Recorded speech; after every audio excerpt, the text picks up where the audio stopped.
Carla, ¿te acuerdas que hace como qué fue? Como unos 2 meses, yo creo, o menos a lo mejor, hablamos aquí en el podcast de mi odio por los mensajes por WhatsApp que me llegaban de, hola, ¿cómo estás? Sí, me acuerdo muy bien. Y yo hablé de mi odio por los mensajes de voz, pero Exacto, también. Y de hecho, algunas personas me comentaron. Hoy recibí 4 de esos. O sea, sigo sin entender. Ya sé que sueno muy. Bueno, ya no quiero decir la palabra aquí porque me van a regañar a mí, pero a ver, si vas a buscar a alguien que no conoces, pues ponle, hola, soy René, ¿cómo estás? Te quiero preguntar, pero hola, ¿cómo estás? Abierto sin tener tu foto, sin tener, pues no sé quién eres. es más, hola, ¿cómo estás? No le debes de mandar ni a tu abuelita, porque puedes decirle algo más bonito. Hola, ¿cómo estás? Está prohibido en el lenguaje de WhatsApp, por favor, señores y señoras, y los mensajes de voz también. O al menos creo que no es práctico para empezar una conversación que al final alguien que te escribe para eso es porque necesita algo, quiere algo de ti, no quiere saber cómo estás. Si se dan cuenta, empezamos el podcast ahora sin preguntarnos cómo estás, porque a René de plano no le gusta que le pregunten cómo está. No, o sea, si quieres saber cómo estoy, pues estoy bien, pero pues, esta gente no quería saber cómo estaba, ¿verdad? Quería algo más. En fin, ¿Pero estás igual bien?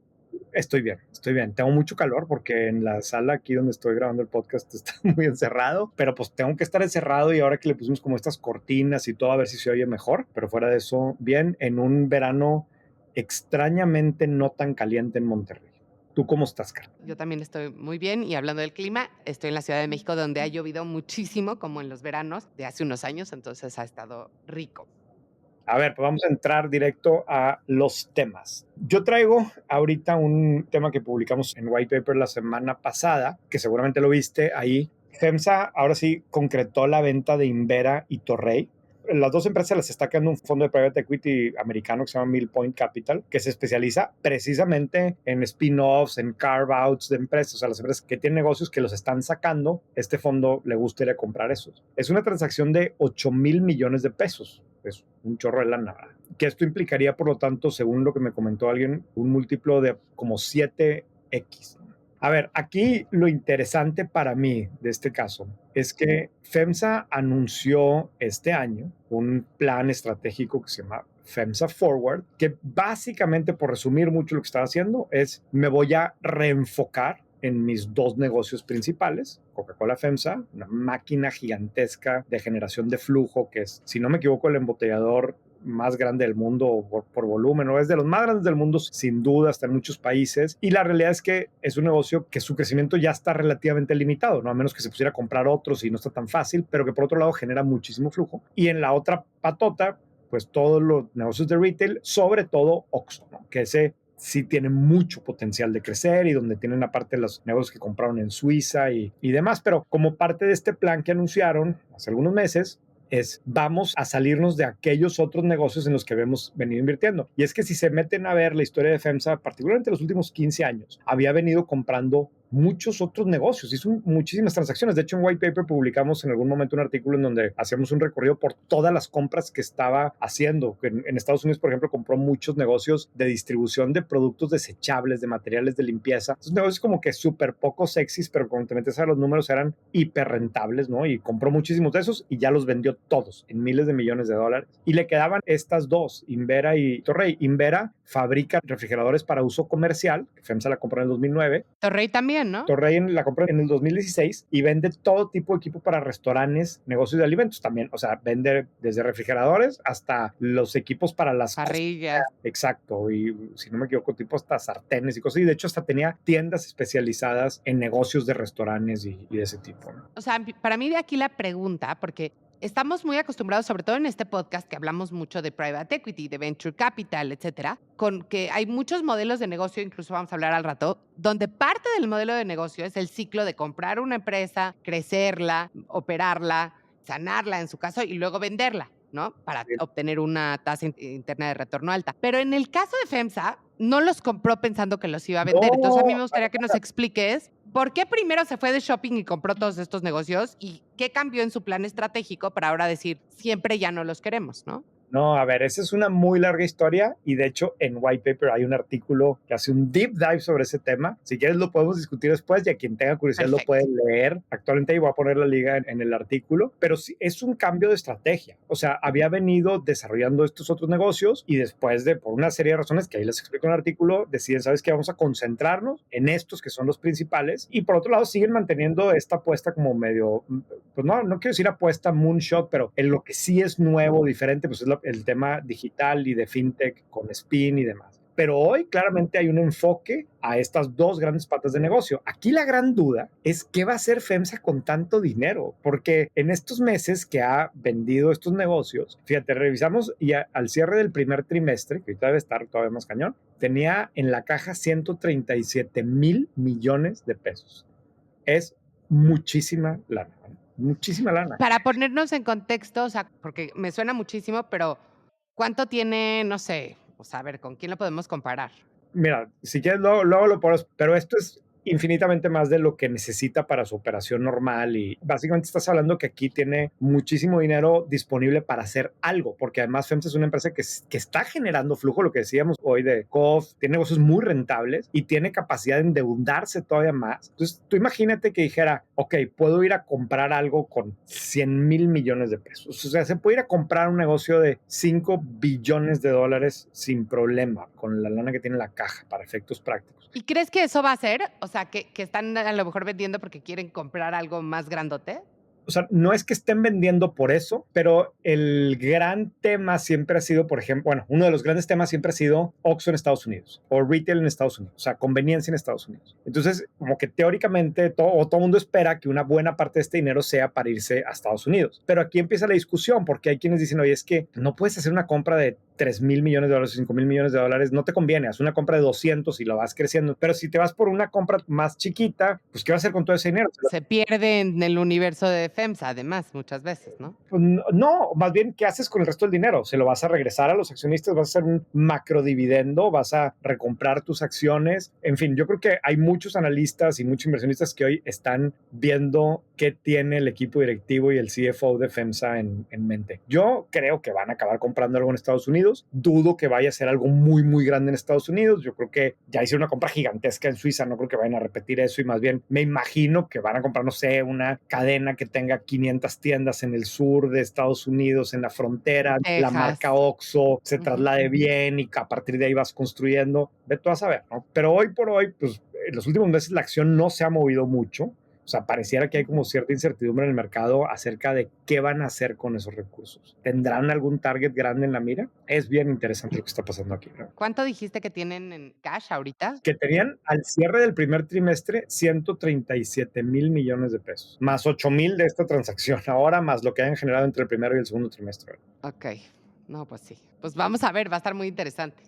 Sí, sí, en algún momento me acuerdo que GBM hizo un análisis, esto estoy hablando antes de todas estas ventas, pero pues, o sea, fácilmente podrían ir a comprar Rappi, ¿no? Por ejemplo, o podrían ir a comprar alguna fintech o alguna cosa así, o podrían comprar, hay muchísimas empresas en Estados Unidos que son mucho más grandes en impacto cultural o marca que en dinero. Es más, ahorita buscamos algún ejemplo de qué puede ser. Sí. Bueno, hablando de empresas grandotas, pusiste un artículo en White Papers de una tendencia que va creciendo en los últimos años, donde muchas compañías del S&P 500, que son las compañías que más mueven la economía de Estados Unidos, están promoviendo a CEOs, a los que fueron los anteriores CFOs, o incluso contratando CFOs con miras a convertirte en CEOs. Y esto no es tan común, porque la verdad es que yo que estoy casada con un CFO, siempre lo molesto de que no saben hacer nada los CFOs. Y a lo que me refiero es que operar un negocio implica muchas cosas más allá de manejar muy bien su dinero, ¿no? Que claro que es una parte muy importante, pero típicamente los CEOs venían de operaciones o de ventas o de funciones que son menos abstractas, diría yo, que la de un CFO. Y está viendo esta tendencia que por un lado pues es muy buena porque un CFO es altamente analítico, en general es gente muy, muy, muy racional, pero por el otro lado, una de las preocupaciones era que los CFOs también, por deformación profesional, tienden a cortar, o sea, su métrica de éxito muchas veces es la eficiencia financiera. Y eso Sí, lo que hace es que aprieten el P&L mucho más. Y cuando aprietas al P&L y se quita todo lo no esencial, muchas veces eso puede tener, y ahorita te digo por qué digo puede, tener implicaciones en frenar la innovación dentro de las compañías, porque le das menos, pues, canicas a la compañía para jugar. También hay Sí, quien dice que para nada, que cuando aprietas las tuercas, lo que quitas es todo lo ocioso y la gente más lista se queda y puede ser más lo que los gringos llaman scrappy, que a mí me encanta esa palabra, ¿no? O sea, que es sí. como más, no sé ni cómo traducir scrappy, pero definitivamente es una tendencia diferente e interesante. Y además, algo que creo que vale la pena mencionar es que típicamente, tradicionalmente, el mundo de las finanzas, de corporate finance, de Wall Street, de muchos de estos, de donde salen los CFOs de las empresas grandes, es un mundo mucho más masculino que el mundo corporativo en general. Entonces, hay que ver si eso puede también hacer que el pipeline de mujeres se reduzca, ¿no? Digo, esa ya es como la tercera derivada, pero pues lo tenía que decir. Sí, no me acuerdo si justamente hace tiempo dijimos cada vez había más CFOs, mujeres, Sí, no me acuerdo. 5 de las 6 Ah, empresas más grandes claro, eran claro, de mujeres. las mejor pagadas, Sí, claro, sí, es entonces ya no cierto, sé es si cierto. si tu último comentario aplique. A mí me quedó la duda cuando leí esa nota de si eso pasará en México también. ¿Qué tan común será en México o no en las empresas grandes, no? Igual y podemos buscar algún headhunter que nos ayude a entenderlo, pero sí, o sea, y lo que decía el artículo también es que ante un mundo con tantos temas geopolíticos y tanta incertidumbre post-COVID y como que la figura del CFO suele ser una figura más segura o más conservadora y pues para muchos hace sentido, ¿no? Ahora tampoco era como que la mitad de los CEOs estaban siendo reemplazados con CFOs, era un brinco así como de 6%, 9% o algo así, pero sí era algo significativo, ¿no? Sí. Hey, yo traigo otra cosa. A ver, o sea, llevamos 4 años publicando white paper desde junio del 2020. Créeme que hemos escrito muchísimas palabras y demasiadas notas de todo tipo de empresas y de todo tipo de temas. Y yo no me acuerdo nunca que hubiéramos publicado una nota de una fusión entre dos despachos de abogados. Y en menos de una semana publicamos dos. Y los dos casos fueron de despachos españoles que se están fusionando o quedando o absorbiendo, o como le quieras llamar, con despachos mexicanos, grandotes. No sé, como que me sorprendió que honestamente en 4 años nunca lo habíamos visto y en una semana vimos dos, ¿no? Uno es el caso de Pérez Yorca, un despacho jurídico español que finalizó su proceso de fusión con González Calvillo, un despacho mexicano. O sea, así se convierte en una organización de 500 abogados con oficinas en Barcelona, Wow. Bruselas, Ciudad de México, Lisboa, Londres, Madrid, Monterrey, por supuesto, Nueva York, Singapur. Esta firma, la Pérez Yorca, la española, en su página dice que considerando ya la operación mexicana, en los últimos 12 meses sus ventas globales habrían sido cercanas a los 160 millones de dólares. O sea, Wow. se me figuró así como un despacho de película de John Grisham, ¿no? De novelas así, The Firm, con The socios Firm. de abogados por todos los países, ¿no? Y eso fue, y unos días más tarde nos enteramos que Garrigues, que también es un despacho español y que este sí es el que presume ser la mayor firma de abogados de la Unión Europea por ingresos, estaba quedándose con, o que más bien, los abogados de Sánchez Devani, un despacho mexicano, se están integrando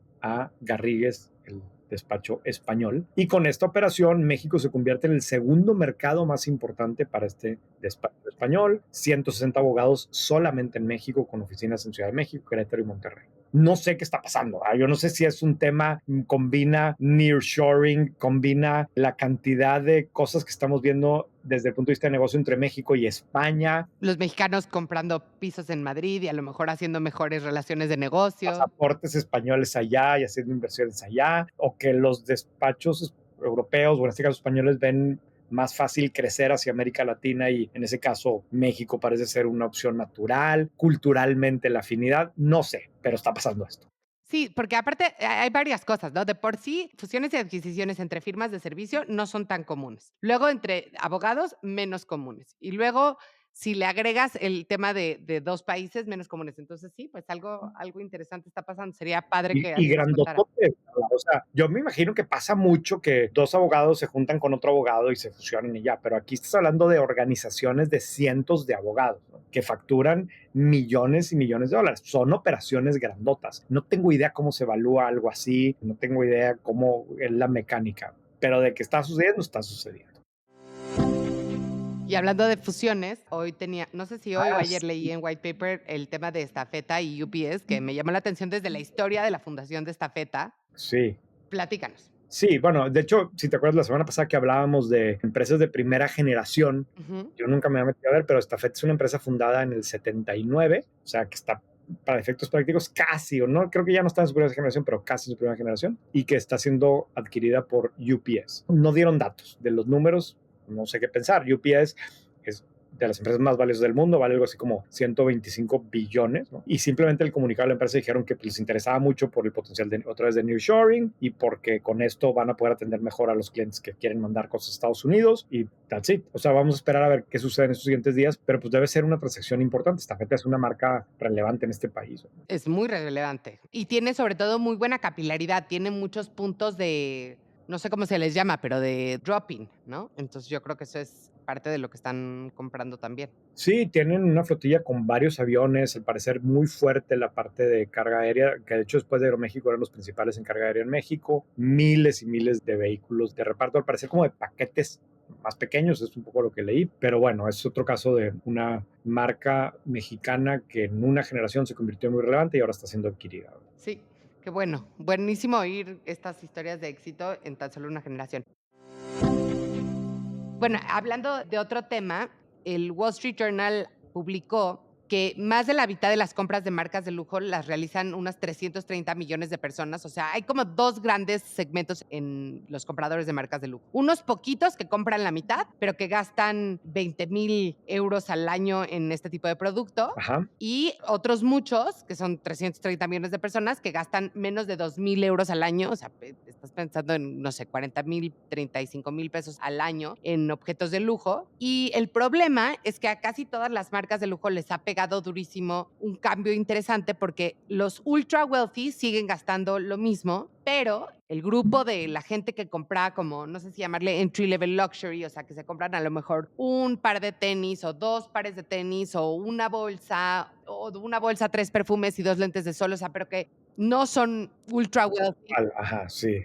pero ya representaba la mitad del Claro. mercado y esos, pues claro que cuando hay inflación, cuando hay una crisis económica, cuando hay una desaceleración en la economía, ellos sí se piensan si se van a comprar su bolsa de hiperlujo o no. Y entonces eso es lo que les ha pegado a muchas de estas marcas de lujo. Ahora, lo interesante aquí que decía también el artículo es que muchas veces por tratar de ampliar el mercado al que llegan estas marcas de lujo, acaban confundiendo a sus clientes. Y entonces hay algunas marcas que han sabido hacerlo muy bien y decir, no, no, no, nosotros no queremos ese mercado más que en productos secundarios como, no sé, perfumes y lentes de sol, ¿no? Por ejemplo, se me viene a la cabeza Hermès. Realmente, si tú entras a una tienda Hermès, no hay nada barato. O sea, a ver, en ninguna de estas hay nada barato, pero realmente no hay cosas accesibles de lujo. Sí, los cintos, creo. O sea, creo que hay algunos que juegan ese rol de que eso es carísimo, pero igual y con una plataforma de Buy Now, Pay Later que platicamos hace rato, Sí. te alcanza uno de esos y ya te sientes parte de la marca y pues han crecido mucho la marca con ese tipo de productos, ¿no? Sí, y también un poco eso, no quiero decir ahuyenta, pero un poco sí, ahuyenta a los clientes de ultra, super, mega lujo. O sea, Loro Piana no solo no tiene ningún producto medianamente accesible, sino que ni siquiera le habla a la gente normal como yo. Sus productos no tienen logotipo y están felices estando así. Digo, hay que ver si no eventualmente la cosquilla de queremos ser más grandes y entonces para eso tenemos que ampliar nuestro mercado los hace actuar diferente. Pero yo me acuerdo mucho de un caso de Harvard en mis tiempos de estudiantes, de Tiffany. Porque Tiffany, o sea, Tiffany es diamantes, ¿no? Y sin Ajá. embargo, alrededor de los 90s y 2000s empezaron a sacar colecciones de plata. Entonces tenías el collarcito que salía en Legally Blonde, esta película de Reese Witherspoon, y que se volvió como el collarcito y la pulserita más guau. Y entonces, cuando tú compras algo en Tiffany, no sé si siga siendo así, tienes de por vida servicio de limpieza gratis, ¿ok?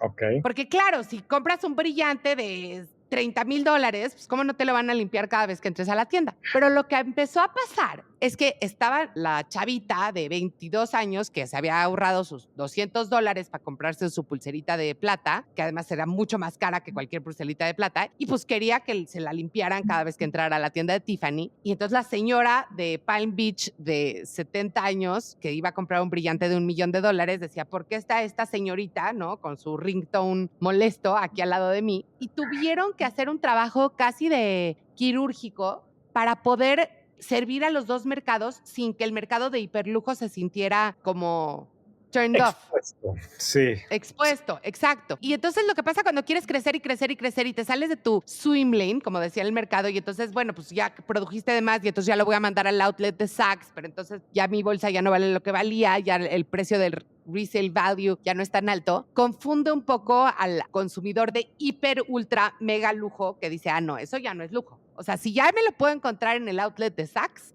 ya no es lujo, ¿no? Sí, Entonces, sí, la verdad, bien interesante porque yo creo que es un dilema muy peculiar que tienen las marcas de hiperlujo, que el mercado realmente es muy limitado. Y entonces, si quieres seguir creciendo, ¿qué haces? ¿Te quedas sin crecer o te bajas al escalón de los mortales y entonces los más ultra ricos dicen, no, ya no quiero? sí.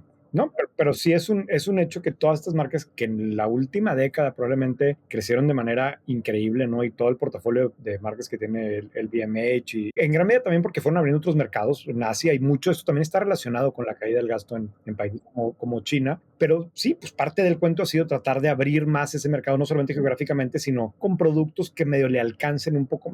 Yo no sé si sea tanto que el producto le alcance más a alguien más o que simplemente lograr que ese alguien más decida gastar en este tipo de productos. Que como bien decía, o sea, es un cliente que no le alcanza a estarse comprando bolsas de esa cantidad, pero a lo mejor sí puede comprarse una al año y usando crédito o lo que tú quieras. Pero ese cliente pues ante cualquier downturn como está pasando hoy, pues no, ahora sí ya no se lo puede comprar, ¿verdad? Y algunas de estas marcas están más expuestas, ponía el ejemplo ahí de Burberry, por ejemplo, Hugo Boss, están más expuestas a este perfil de comprador que quizás Hermès o algunas otras más, pues que tienen más compradores. Más arriba. Exacto. Sí. En fin, Sí. pues algo de lo que está pasando. Vamos al deep dive. Vamos al deep dive. Hoy vamos a hablar de un tema que hay algunos temas que tenemos en la agenda y que los vamos empujando y este es uno de ellos. Ya teníamos mucho tiempo queriendo hablar de este tema, más yo que René, porque René sentía que lo habían hablado hace poco en White Paper.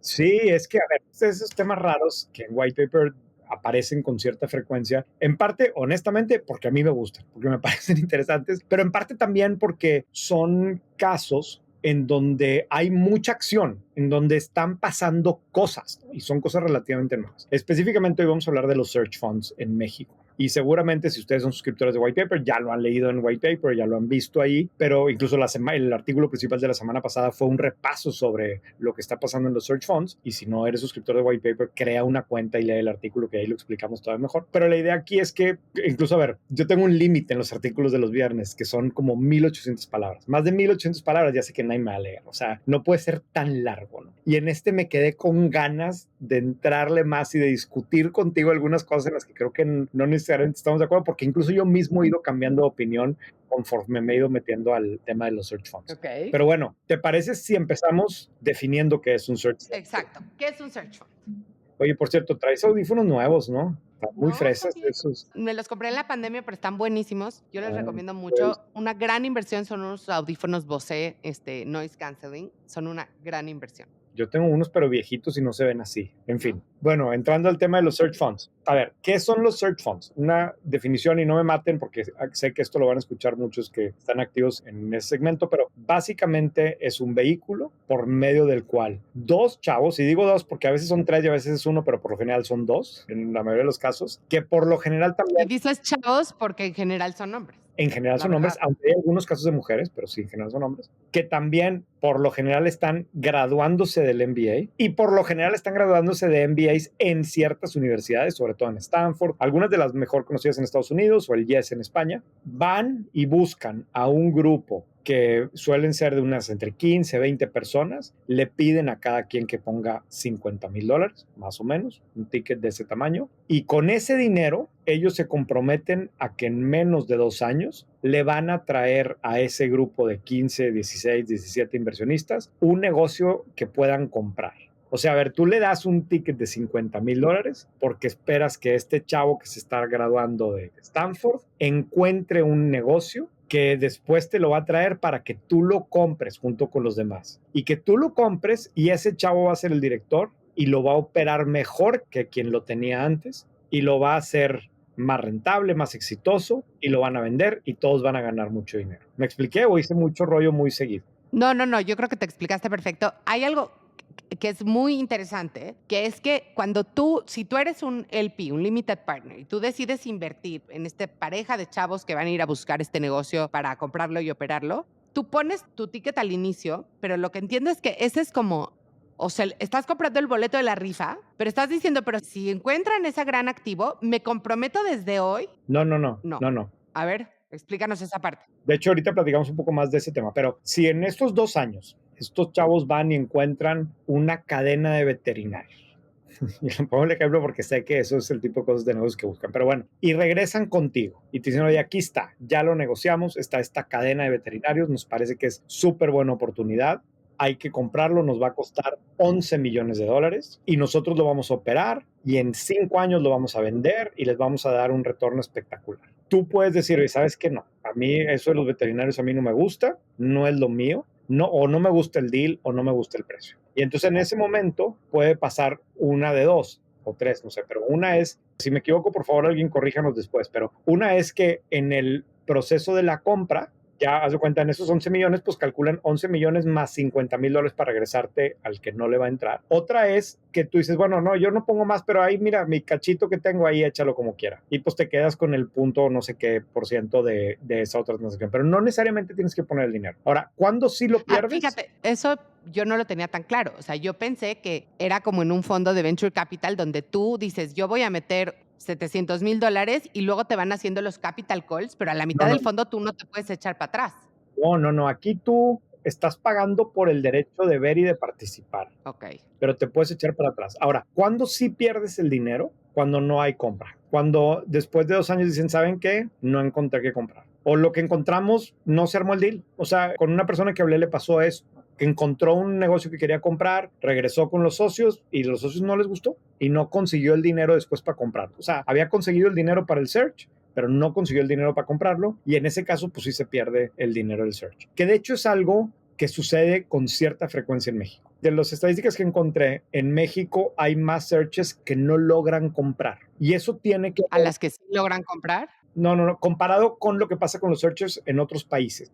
Perfecto. O sea, en México, si no me equivoco, y otra vez, por favor, corrígeme si me equivoco, pero creo que no va a estar tan lejos. Sí suele pasar que el search no encuentra qué comprar o no logra un buen deal o no logra comprar nada, porque aunque encuentra algo, no consigue el dinero después para comprar. Y parte de lo que sucede, y sobre todo, fíjate, otra vez ahora que hemos hablado mucho de España, pero cuando lo comparas con los search funds en España es mucho más común que sí compren y eso está relacionado con que el mercado es diferente. Primero, hay mucho más información de las empresas. O sea, hay una base de datos del gobierno en donde vienen todas las empresas, cuánto venden, cuánto ganan, cuánto les queda, de quién son. Entonces, pues ya con eso seleccionas cuál te gusta y vas y le tocas la puerta. Otra situación que pasa en España que no, aquí imagínate, ¿de dónde sacas información? Pues hay muy poca información y ahí están todos pues, leyendo white paper a ver si sale alguna empresa que les llame la atención y pues luego todos ven la misma, ¿verdad? En white paper y luego lo otro que termina pasando es que en México también es mucho más común que las empresas, pues digamos que no necesariamente estén tan listas para ser compradas, ¿no? O sea, llegas y pues tienen cargado ahí el jardinero de la casa y luego tienen este deal de outsourcing y acá y entonces, híjole, también a la hora de quererla evaluar, pues cómo le Y para haces, desenmarañar la maraña es un problema enorme, ¿no? Y le pagan como quieras. y la mitad de la nómina son los sobrinos y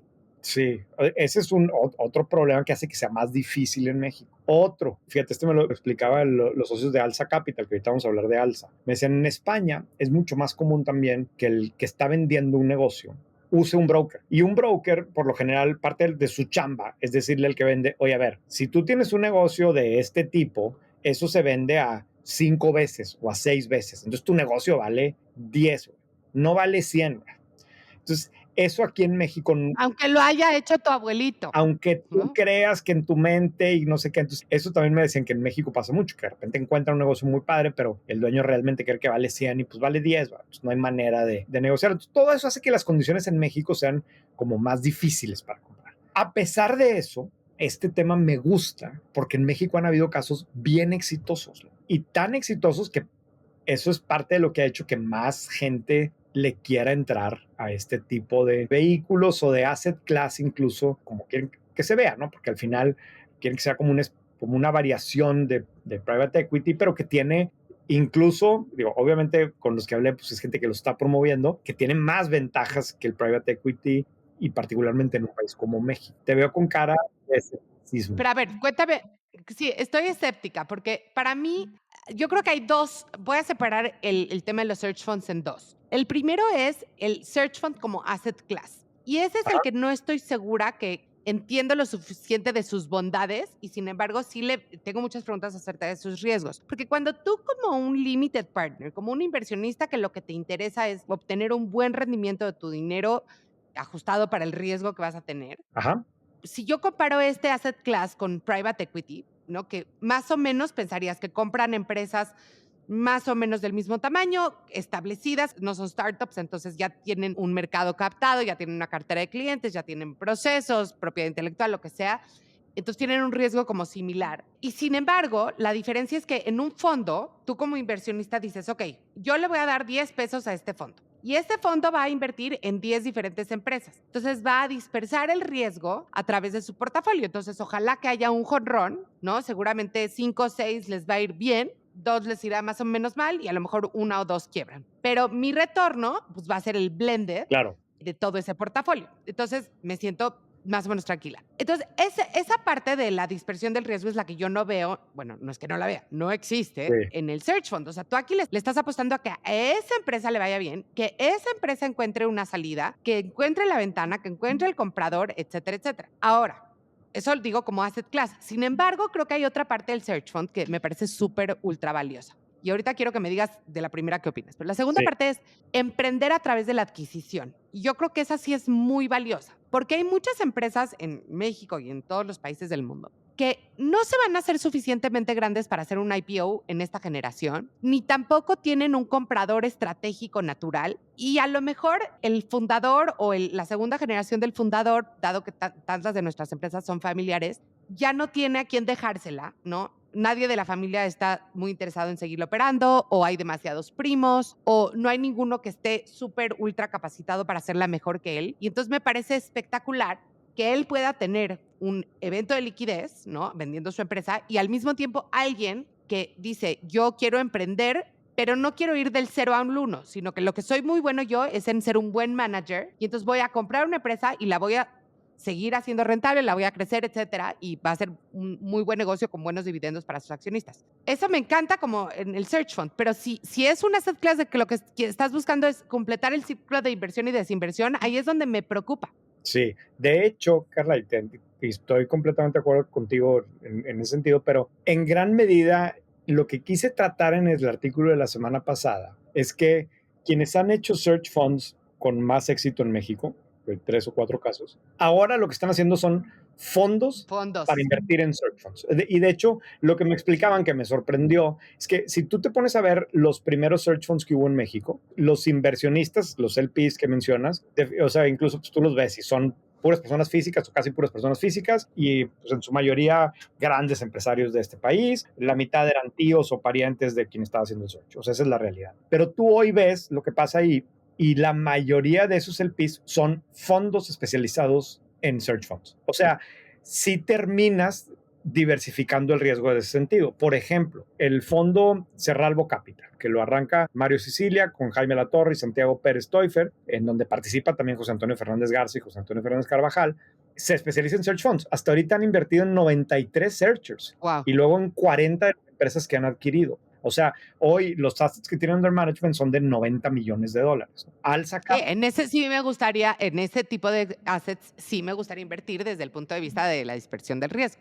Por eso insisto yo tanto en este tema en México, porque aquí estamos viendo casos en donde a los que les fue bien, ahora están haciendo fondos especializados en esto porque están convencidos que este es un asset class en donde el riesgo está muy acotado. O sea, al final del día, por supuesto que hay un chorro de riesgo, ¿no? Pero comparado con otros, parece haber menos, ¿no? O sea, sí, muchos de ellos son chavos que tienen relativamente poca experiencia, pero no tan poca, ¿no? La mayoría vienen de haber trabajado en Bain y en McKinsey, tienen su MBA de Harvard y de no sé dónde. O sea, es gente formada, preparada, que además se compran negocios que funcionan. No es turnarounds, ¿verdad? No compran negocios quebrados, compran negocios que funcionan, pero que ellos creen que pueden hacerlo mucho más rentables. Para mí un gran ejemplo es el caso de Agua Fría. Ojo que Agua Fría todavía no se vende y ahorita hablamos de eso, pero el caso de Agua Fría que también en algún momento lo describimos en White Paper. Fíjate, Heineken tenía una pequeña digo entre comillas, fábrica de hielo adentro de Heineken. era una empresa importante, una empresa que facturaba millones de dólares. Pero adentro de Heineken no eran, no sé ni qué porcentaje, ¿verdad? O sea, jamás iba a Era notarse. un error de redondeo. Claro, o sea, nunca iba a dar, si el gerente de esa planta triplicaba el EBITDA, de nada pasaba, ¿verdad? O sea, no iba a notarse nunca en los estados financieros de la otra, ¿verdad? Entonces, ese negocio llega y lo compra dos chavos con toda el hambre del mundo, porque eso es todo para ellos, que aparte tiene una necesidad de mostrarle a sus LPs, porque además una cosa bien importante es que en el search los chavos ganan normalmente en tres momentos. Ganan un 10% de la empresa cuando compran, ganan otro 10% de la empresa que se va a bestear a 4 años conforme la van operando, y el último 10% se lo van a ganar si logran una TIR de arriba del 30%. Lograr una TIR de arriba del 30% no está fácil, y menos cuando estás comprando negocios pues, relativamente tradicionales, tienes el tiempo en contra. Y menos en un mercado como México, donde, lo hemos hablado muchas veces aquí, donde no es un mercado muy dinámico en términos de salidas y de vender empresas, ¿no? Ni en términos de salidas, que ya diste con uno de los puntos más difíciles, ni tampoco en haber comprado con crédito. Porque una manera de mejorar la rentabilidad es pues, comprar con crédito. En España eso es parte de lo que están haciendo. Entonces, una parte de la adquisición original la haces con crédito, pues, automáticamente tienes mayor probabilidad de hacer un negocio mucho más rentable. Aquí no tienes ninguna de esas palancas, que es un poco también lo que le termina pasando a Private Equity. Pero aún así, ya hay algunos casos, como el caso de Lotus Education, esta empresa que lo mencionamos la semana pasada. Espérate, pero no me acabaste de contar de Agua Fría. Agua Fría, bueno, compraron esta empresa y a partir Unos de searchers. unos searchers O sea, ¿se la sacaron de la panza a Heineken? la sacaron de la panza Heineken. Y Ok. entonces a partir de esa empresa han estado comprando muchas empresas de hielo por todo México, que es una estrategia también muy común en private equity y ahora en el caso de los search. Yo compro una primera y luego hago un roll-up de otras empresas que están en ese segmento. Entonces Agua Fría hoy se ha convertido en un gigante a nivel nacional del hielo y tiene en la cabeza a dos chavos con toda el hambre del mundo que necesitan demostrar eso. Agua Fría ya debe estar llegando al momento de salida, vamos a ver qué pasa, pero de que han construido una empresa bien grande, no cabe la menor duda que eso no hubiera pasado si la empresa hubiera quedado adentro de Heineken, ¿no? Me encanta que uno de los casos en México icónicos sea una fábrica de literalmente agua fría. O sea, suena como de, no sé, suena como de caso de ficticio de negocios, ¿no? Así de, esta empresa vendía hielos. Aparte, Carla, cuando los entrevisté, que fue hace tiempo ya, me acuerdo que parte de lo que ellos se imaginaban, si no me acuerdo qué universidad están graduando, pero de las top en Estados Unidos, y pues se imaginan comprando negocios de tecnología, de healthcare. O sea, de hecho, si no me equivoco, el caso de la que terminaron comprando, la vieron como que al principio del search y la desecharon. Querían otra, querían algo más sexy, algo más fregón, software, y acabaron regresando a esta, y acabaron comprando lo menos sexy del mundo, hielo, pero no sé si te ha tocado, y ahora en los Oxxos, que hablábamos de Oxxos hace rato, venden un hielo bien caro, ¿verdad? Sí. Esos son hielos de ellos. O sea, ¿quién se le ocurrió vender un hielo gourmet, cuadrado, bonito? Pues sí, pero ahora todos compramos ese fregado hielo que cuesta mucho más de lo que costaba el de otro, ¿no? Oye, ¿y quiénes son los searchers de agua fría? Los searchers son Germán Canale y José Pablo Fernández, que de hecho, ya me acordé, ellos se conocieron en el MBA de MIT, por ejemplo, ¿no? Pero Ok. bueno, o sea, este es un ejemplo, Carla. Hay varios ejemplos, y este es un ejemplo Sí. que todavía le falta la conclusión. Tienes el caso de Bomi, que se vendió muy bien, que fue el primero, y que según yo fue el primero y que se cumplió el ciclo. Tienes el caso de Lotus Education, que platicamos la semana pasada. Tienes el caso de Gustavo Fernández, que Gustavo Fernández echó 2 search funds. El segundo, unos hospitales, los terminó vendiendo también. Gustavo, por ejemplo, es uno de los que hoy está haciendo su propio fondo. Se mudó a vivir a España y desde allá está invirtiendo en searchers en México y también en Europa, ¿no? Está Cerebro Capital, que ya lo mencionamos, está Alza de Guillermo y de Ángel Álvarez, que Alza, por ejemplo, también está en los dos, tiene oficinas en México y en España, ¿no? Ahora, otra vez, está bien difícil. O sea, tú te pones a pensar, primero necesitas convencer gente que te patrocine la búsqueda, porque eso es lo que es, ¿verdad? Te va a patrocinar 2 años de sueldo, 2 años de trabajo, para que tú le traigas una empresa que le guste. Ahora, en esos 2 años, encuéntrala, negocíala, enamórate, porque pues vas a terminar a lo mejor comprando un negocio que nunca te imaginaste, ¿no? Hielo, o una aseguradora, una fábrica de cobre, que es lo que han comprado. Hay de todo tipo de cosas, guarderías, por ejemplo. Y luego de ahí, ponte a la cabeza de esa empresa y hazla que sea más rentable, más grande y muy rápido o relativamente rápido para que la puedas vender en 4 o 5 años. Y ahora, véndela para que puedas recuperar el dinero y cumplir esa TIR. Y no está nada fácil.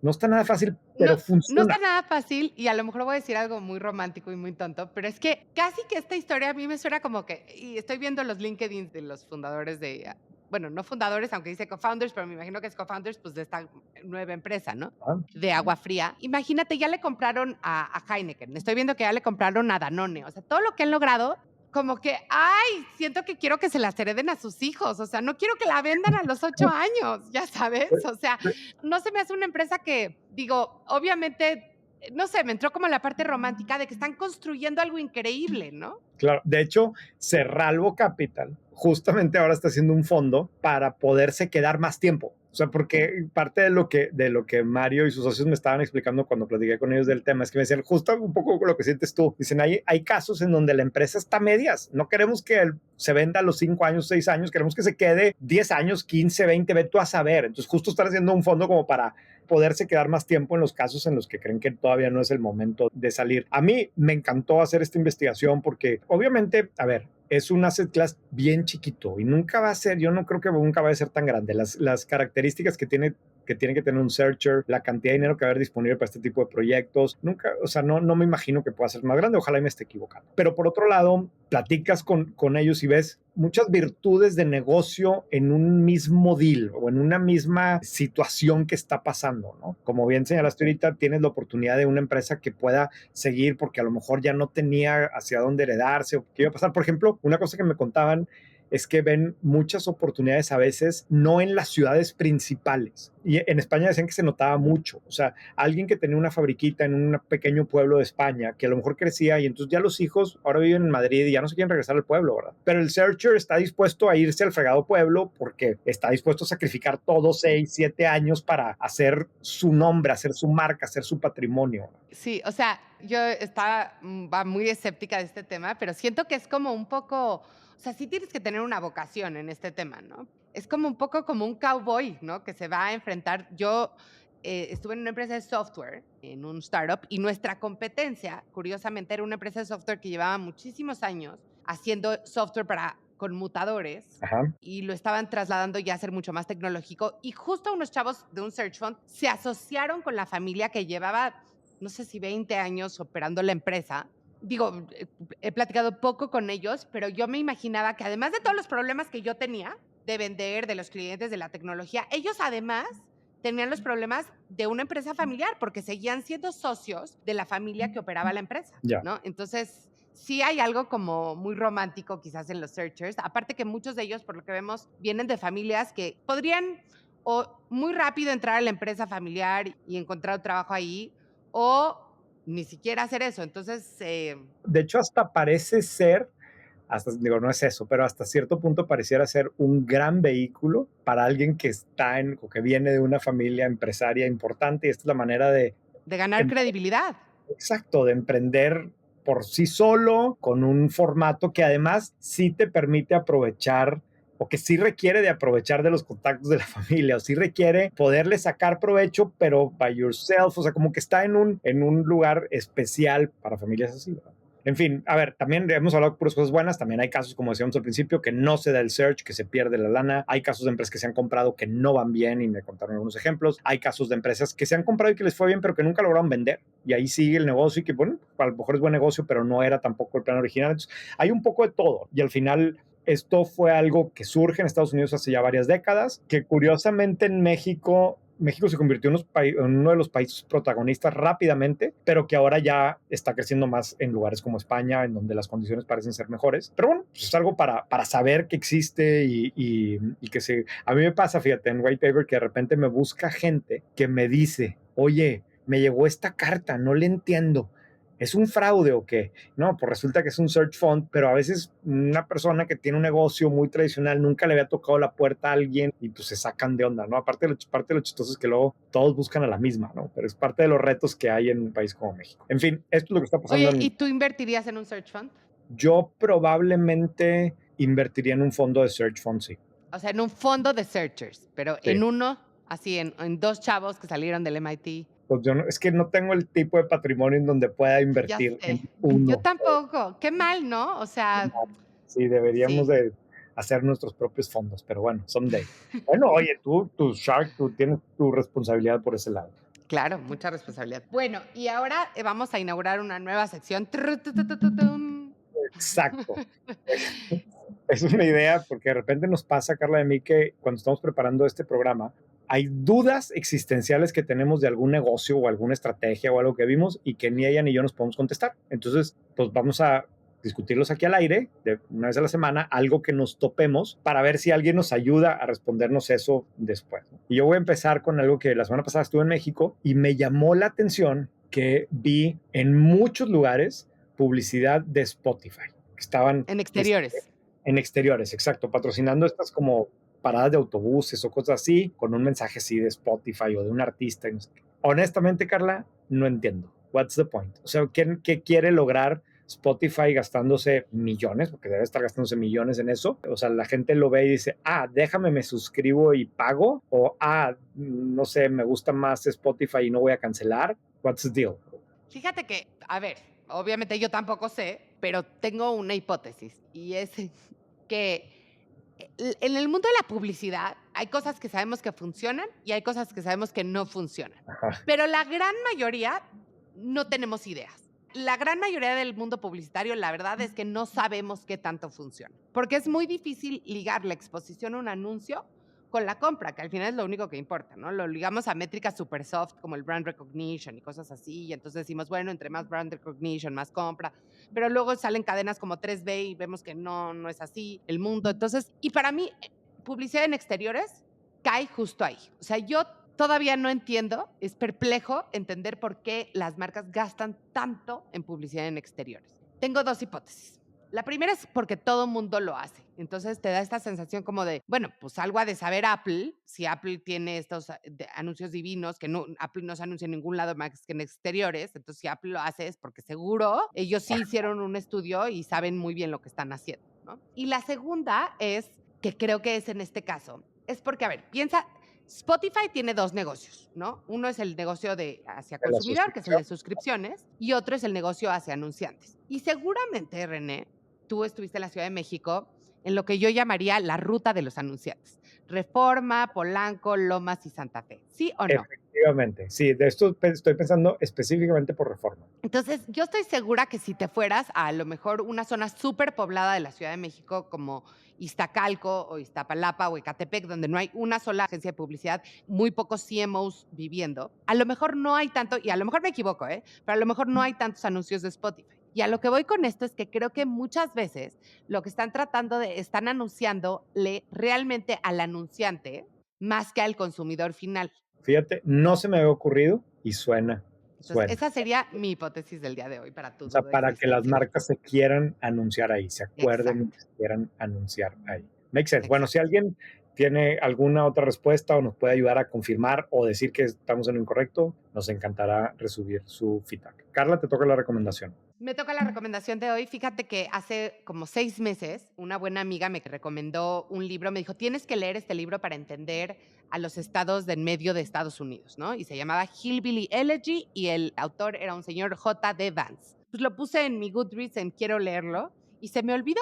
Y de pronto, pues hace una semana estoy viendo la tele y resulta que Donald Trump nombra como su candidato a vicepresidente a J.D. Vance, que es el que escribió este libro y bueno, lo saqué. Todavía no lo acabo de leer, lo cual dicen que nunca hay que recomendar libros antes de que terminarlos de leer y ya todo mundo a quien se lo recomendó me dijo, pues sí, ya hay película de Netflix, ¿para qué lo lees? Y porque yo creo que Claro, primero hay una siempre se leen los libros y luego se ve la película de Netflix.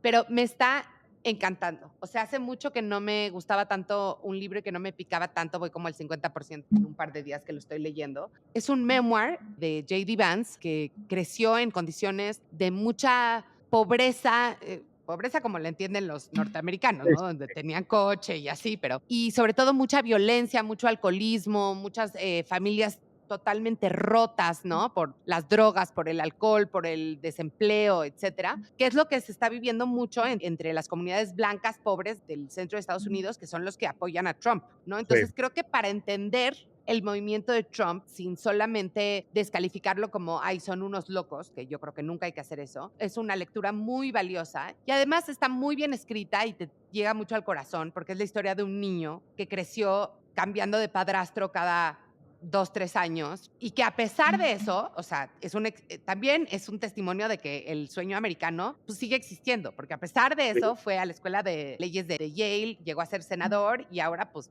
tiene muchos chances de ser vicepresidente, ¿no? Entonces está maravilloso, la verdad es que sí hay que leerlo.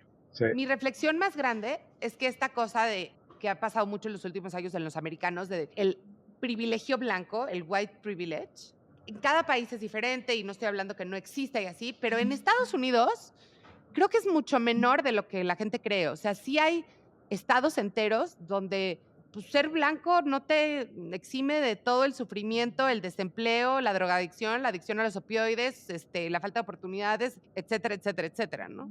Sí, claro. Yo me acuerdo que este libro debe tener como unos 10 años. Yo lo leí en su momento cuando salió y honestamente no me acuerdo mucho los detalles, pero lo que sí me acuerdo es que es un libro que me impactó muchísimo, por lo mismo que dices tú, como que está súper bien escrito y te mete a ver la vida con los ojos de alguien que está viviendo algo muy, pues que no necesariamente vemos todos los días o tan frecuentemente y que evidentemente después te ayuda a entender por qué alguien reacciona así cuando llega Trump y le dice esto, ¿no? Y es un gran libro y es un gran ejercicio entender cómo vive alguien más y por qué piensa así alguien más, ¿no? Y ya que lo acabe, pues ya voy a ver la película de Netflix y ya les cuento la semana que entra. Yo la película no la vi, pero sí me acuerdo que lo leí y me acuerdo, si no me equivoco, que le puse 5 estrellas en Goodreads, que yo soy súper codo con las estrellas. Quisquilloso. Sí la reservo. ¿Sabes que no te sigo en Goodreads? Te voy a seguir en Goodreads. La verdad es que odio Goodreads. Me parece ese es un buen caso para mí de una plataforma que está en malas manos. O sea, que para Amazon no es nada y está súper clunky y yo sueño con una plataforma espectacular de libros y Goodreads no lo es, pero tengo, no sé, 10 años o 15 años. Pero es lo que hay. Es lo que hay. En fin. Bueno, y antes de irnos, tengo que hacer un aviso parroquial. René no sabía que existía una cosa que se llamaba la Casa de los Famosos, pero yo ya lo instruí y ya empezó la Casa de los la Casa de los Famosos, y ahí está mi amada madre, y entonces la verdad es que es un fenómeno sociológico, hay que verlo y sobre todo ayudar a que mi mamá se quede hasta la final. Muy bien, luego me expliques cómo le hago para ayudar a que tu mamá se quede hasta la final. Claro que sí. Y estoy tratando de convencer a René de que hagamos un deep dive de cómo funcionan los reality shows. En eso voy. Ahí si ustedes quieren también, ahí mándenle, porque dice que no es suficientemente serio el tema para la audiencia. No, a ver, no digo eso, yo digo que tenemos que conseguir... No es cierto. No me dijo eso para nada. Lo estoy molestando, me dijo que sí, que lo pensemos. Muy bien. Ya está, Carla, hablamos en semana. Muchas gracias a todos por escucharnos. Bye, René. Bye.